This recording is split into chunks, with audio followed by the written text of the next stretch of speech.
संघर्षों के साए में इतिहास हमारा पलता है, जिस ओर जवानी चलती है उस ओर जमाना चलता है। ऐसी सूक्ति कह लीजिए चाहे शायर कह लीजिए, इसे चरितार्थ करने का काम जब एक नौजवान करता है, जब एक नौजवान राजनीति की तरफ जाता है तो वह अपनी राजनीति के क्षेत्र में नाम करता है। किस तरीके से नाम करता है? जिस तरीके से तमाम नेताओं का अगर नाम लिया जाए तो विपक्षी दल के लोग अभी आपत्ति जताएंगे, लेकिन अगर जब एक नौजवान पत्रकारिता के क्षेत्र में कदम रखता है तो वह निश्चित तौर पर मनीष कश्यप से लेकर के वह निश्चित तौर पर तमाम शुभांकर मिश्रा को ले लीजिए, चाहे प्रज्ञा मिश्रा को ले लीजिए, तमाम ऐसे पत्रकार हैं जहां जिनके नाम पर ख्याति हासिल करता है। लेकिन जब यही नौजवान, इसी देश का ये नौजवान जब समाज सेवा के रूप में अपना कदम रखता है तो निश्चित तौर पर बड़े पैमाने पर पूरे देश में नहीं बल्कि पूरी दुनिया में नाम करता है। कुछ इसी तरीके से एक ऐसी शख्सियत के रूप में हमारे साथ मौजूद है, समाज सेवी चाहे कह लीजिए चाहे पत्रकार कह लीजिए, लेकिन लोगों के दिलों पर अपनी छाप बनाने वाले हमारे साथ मौजूद है भाई रमेश मौर्य जी। रमेश मौर्य जी, आपका बहुत बहुत स्वागत है। आज इनका परिचय कराने की कोई ज़रूरत नहीं, क्योंकि ये किसी परिचय के मोहताज नहीं है। अम्बेडकर नगर, आजमगढ़, जौनपुर, सुल्तानपुर, अयोध्या, संत कबीर नगर, जो भी आसपास के ज़िले हैं, तमाम लोग बड़े पैमाने पे आपको जानते हैं। लेकिन एक नया मामला आया, जिस मामले को लेकर के मुझसे भी रहा नहीं गया। हमने सोचा कि बातचीत की जाए कि क्या हृदय में ऐसी भावनाएं आई, क्योंकि अक्सर आपने देखा होगा तमाम, चाहे सड़क पर पागलों का इलाज करते समय, चाहे सैनिटाइजेशन अपनी पीठ पर लाद करके कोविड के समय में आपने किया, चाहे आपने प्रवासी मजदूरों को भोजन कराने का काम किया, प्याऊ लगाया, तमाम ऐसे काम रहे। मौर्य जी, बहुत बहुत स्वागत है आपका। धन्यवाद। तो सीधे सीधे मुद्दे पर आएंगे। आपके दिल में क्या ऐसा आया कि पशु के प्रति प्रेम उत्पन्न हुआ और आपने जो है उसकी मदद करने की कोशिश की? पूरा कहानी दर्शकों को बताइए। कल की जो घटना रही शाम की रात में, वो घटना क्या रही? कल 27 जून रहा और मैं क्षेत्र से घर ही जा रहा था। तो घर जा रहा था, तकरीबन 8 बजे रहे होंगे। सड़क के किनारे ही एक कुआं स्थित है, वह माडरमऊ ग्राम सभा है, और वहाँ से बकड़ापुर होते हुए वह सड़क रामबाग घाट को जाती है। तो हमने देखा ग्रामीण भीड़ लगाए हैं। हमने पूछा भाई क्या बात है? उन्होंने कहा अरे मौर्य जी, आप ठीक हुआ आप आ गए, ठीक हुआ आप आ गए, ताकि देखिए हम लोग बड़ी देरी से निकाल रहे हैं, ये बछड़ा इसमें गिर गया, निकल नहीं रहा है। अच्छा, हमने भी कोशिश किया, तो कोशिश में क्या, जब 25 लोग नहीं कर पाए तो मैं अकेले क्या कर सकता हूँ? मैं तो 2 राह दिखा सकता हूँ, प्रशासन से गुहार लगा सकता हूँ। हुआ ऐसा, मैंने थानाध्यक्ष को फ़ोन किया, अजय प्रताप यादव, जहांगीरगंज। तो उन्होंने कहा मौर्य जी, मैं तो पुलिस भेज रहा हूँ, लेकिन वो कर क्या लेंगे, ये मामला वन विभाग का है, थोड़ा वन विभाग की तरफ आप देखिए। तो मैंने वन क्षेत्राधिकारी शैलेश यादव जो हमारे आलापुर हैं, तो मैंने उनसे बातचीत किया। तो उन्होंने बताया मौर्य जी, यदि ये जंगली जानवर होता तो वन विभाग में आता, हालांकि ये पशु है तो इसलिए यह पशु विभाग में जाता, पशुपालन विभाग में आप वहाँ फ़ोन कीजिए। तो यहाँ पर हमारे डॉक्टर हैं, डॉक्टर विवेक जी।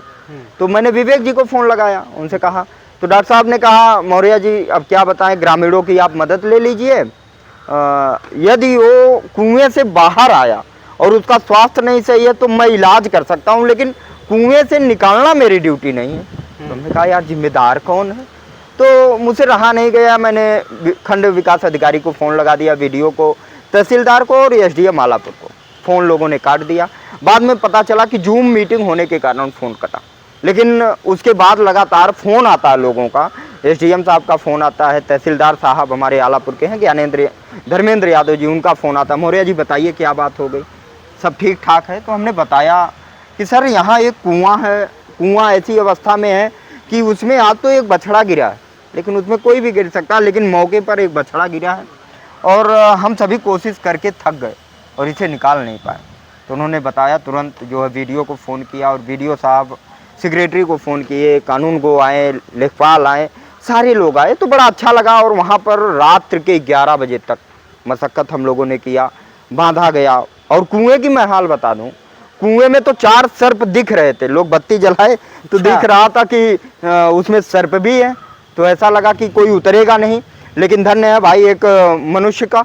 मैंने सीढ़ियाँ हम लोगों ने बांधा, ग्रामीणों ने बांधा, वहाँ अलीचक के गाँव के लोग बड़ी हिम्मत की है कि वहाँ 4 घंटे का समय दिए, और जब सीढ़ी बांधे तो उस सीढ़ी से सांप को देखते हुए भी एक नौजवान कुएं में उतरा। मैं तो उसे सैल्यूट करूंगा।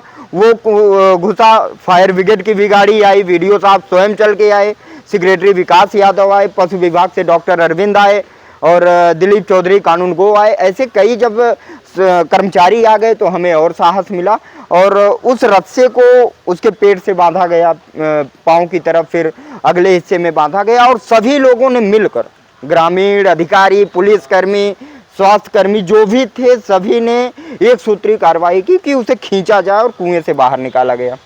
तो कुछ समय के लिए तो बदहोश टाइप में हुआ बछड़ा।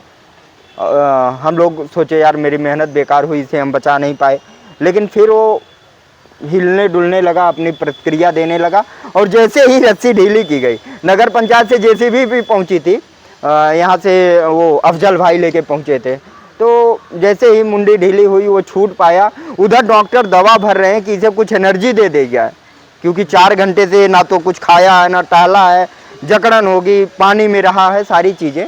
तो इंजेक्शन भरते ही वो निकल गया, भाग गया। तो बड़ा अच्छा लगा कि ऐसा सेवा करने का अवसर हमें भी मिला। प्रदेश के सभी बछड़े एनर्जी से भरपूर है, ऐसी बात नहीं है। किसानों को बड़ी दिक्कत होती है, लेकिन तो ये पशु का प्रेम आपके प्रति जो उत्पन्न हुआ, इसके लिए तो आप पहली बात तो साधुवाद के पात्र हैं। क्या सीख मिला आपको? लोगों से क्या बताना चाहेंगे कि अगर कभी पशु मिल जाए इस तरीके से? पशु नहीं, धरती पर जितने भी नर हों, हाँ, मादा हों, पशु हों, मनुष्य हों, अपाहिज हों, मैं कह रहा हूँ मानसिक विक्षिप्त हों, अच्छा, शारीरिक विक्षिप्त हों। एक मिनट, मैं आपकी बात काटना चाहूँगा। मैंने देखा था, पेपर में भी निकला था, हम भी आपके साथ थे। एक पागल थे बाबा, मानसिक विक्षिप्त बाबा का बड़ा इलाज, बड़ा खाना खिलाते थे, बहुत मानते थे हमको। कैसे उनकी कुछ कहानी बताइए, आज कैसे मुलाकात आपकी हुई? अरे मैं आपको क्या बताऊँ, यहीं जहांगीरगंज में हम आदर्श मानव समाज सेवा संस्थान के माध्यम से सेवा करते थे।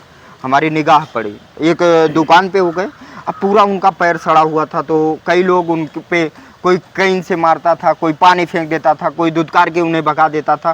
तो मेरी निगाहें पड़ी, यार इन्हीं को, इस तरीके से लोग ऐसे भी मानव होते हैं क्या? तो मानवीय विचार आया और मैंने उनके इलाज के लिए आपको बुलाया, आप तो हमारे गवाह हैं। और क्षेत्र में लोगों से हमने सहायता ली, सहायता लेकर कपड़े पहनाना, आपका इलाज कराना, और हमको बहुत मानते थे। मैं उनको खाना खिलाना, दवा खिलाना, ये मेरी ही ड्यूटी रहती थी। और लगभग 120 दिनों तक लगातार हम सभी के प्रयास से वह एकदम ठीक हो गए और अपना जीवन ये बहुत दर्दनाक कहानी होती, लगभग हम लोगों ने कुल मिलाकर 2021-22 की घटना है। लगभग हम लोगों ने लगभग 3 महीने इलाज किया था, पूरा पैर सड़ गया था और किसी की बात नहीं सुनते थे, किसी को करीब नहीं फटकने देते थे, जैसे मारने दौड़ते थे। लेकिन ये भाई साहब उनको खाना कैसे खिलाते थे, इन्हीं के हाथ से लेकर के। मैसेज की बात ये है डॉक्टर साहब, मैं कहना चाहूँगा कि मैसेज यूँ देना है कि आप सभी लोग, ठीक है, पत्रकार हो, कोई अधिकारी, कर्मचारी, कोई डॉक्टर हो, लेकिन उससे पहले एक इंसान है। मैं अपील और मैसेज यही देना चाहता हूँ, भाई मुझे ज़रूरत नहीं है कि एक बछड़े को बचा के हमने वर्ल्ड कप नहीं जीत लिया। अपने मन में ये है कि मुझे बहुत आनंद आ रहा है, मैं प्रसन्न हूँ कि मैंने किसी की जान बचा दी। लेकिन ये लोगों की नज़र में हो सकता है बड़ा काम ना हो, लेकिन इस वीडियो में, इस साक्षात्कार के जरिए मैं और लोगों को ये मैसेज देना चाहता हूँ, अपील करना चाहता हूँ कि एक इंसान होने के नाते, और इंसानियत से बड़ा कोई धर्म नहीं होता। आज धरती पर कई धर्म हैं, लेकिन मैं किसी को नहीं मानता। मानवीयता होनी चाहिए, इंसानियत होनी चाहिए, और इंसानियत से बढ़कर कोई धर्म नहीं होता। Humanity is the means to religion, मानवता ही मानव का सच्चा धर्म है। तो इसलिए मैं यही अपील करना चाहता हूँ कि रास्ते में हो या गांव में हो, शहर में हो या कहीं भी, असहाय दिख जाए उसकी मदद कर दीजिए, कोई भूखा मिल जाए भोजन दे दीजिए, वस्त्र दे दीजिए, कोई पागल मानसिक विक्षिप्त मिल जाए उनकी सेवा कर दीजिए। और अगर पशु हैं, सबसे बड़ी सेवा होती है, जो अपना दुख कह सकते हैं वो तो अलग विषय है, लेकिन पशु तो अपना दुख भी किसी से नहीं कह सकते। उनकी भावनाओं को समझना ये बड़ी बात होती है, और ऐसे में जब उन्हें कष्ट में देखा जाए तो उनका इलाज किया जाए, यह हमारी अपील है और निवेदन है लोगों से इस वीडियो से कि आप सभी लोग अपने अंदर इंसानियत को जगाइए। आज जो समय चल रहा है, इस समय से लोगों के बीच से मानवता और इंसानियत चली गई, क्योंकि मानवता भीतर है तभी बाहर दिखाई देता है। क्योंकि किसी शायर ने कहा कि कहानी मिल ही जाती है फसाना, ढूंढ लेते हैं जिन्हें जीना है जीने का बहाना, ढूंढ लेते हैं भला कब साज रोए हैं किसी एक तार के गम में, दीवाने तार बदल करके तराना ढूंढ लेते हैं। जब कोई करना चाहता है सेवा, जब कोई दिखाना चाहता है मानवता, तो उसे तमाम बहाने इस तरीके से मिलते रहते हैं। चलिए, इसके लिए हम बहुत बहुत साधुवाद एक मांग है। हाँ, आखिरी वीडियो की जो मांग है, आखिरी में वीडियो के माध्यम से यह मांग करना चाहता हूँ कि ये अधिकारी कर्मचारी कहे एक बार हमसे कि यार मौर्या जी, इतनी रात को 10:30 11 बजे तक हमें दौड़ाने का क्या मकसद रहा? तो मैंने उनसे कहा अच्छा। कि श्रीमान जी प्रेम से यदि कोई आपको प्रार्थना पत्र देगा तो शायद इस कुएं का जीर्णोद्धार करना, इस पर ढक्कन डालना, मिट्टी डालना, जो भी हो वो चीजें नहीं हो सकती। जी। आज आप इतनी रात को आए हैं तो आपकी आंखें खुलेंगे और निश्चित तौर पर इस पर कार्य होना चाहिए। ये जो कुआं है खतरा बना हुआ है, इस पर कोई ना कोई अच्छा कदम उठना चाहिए। इसकी मैं मांग शासन और प्रशासन से करता हूँ कि इस तरीके का यहाँ कोई पहल हो जिससे वहाँ पर आगे कोई खतरा ना हो। आइए हम सभी, जी बिल्कुल, आइए हम सभी मिल करके इस तरीके की विचारधारा अपने भीतर भरने का प्रयास करें और निश्चित तौर पे बड़े पैमाने पर देश का, समाज का और हमारे परिवेश का विकास होगा, परिवर्तन होगा। मैं हूँ एसपी चक्रवर्ती, आप देख रहे हैं स्वतंत्र आवाज जनसंवाद। नमस्कार। बहुत बहुत धन्यवाद।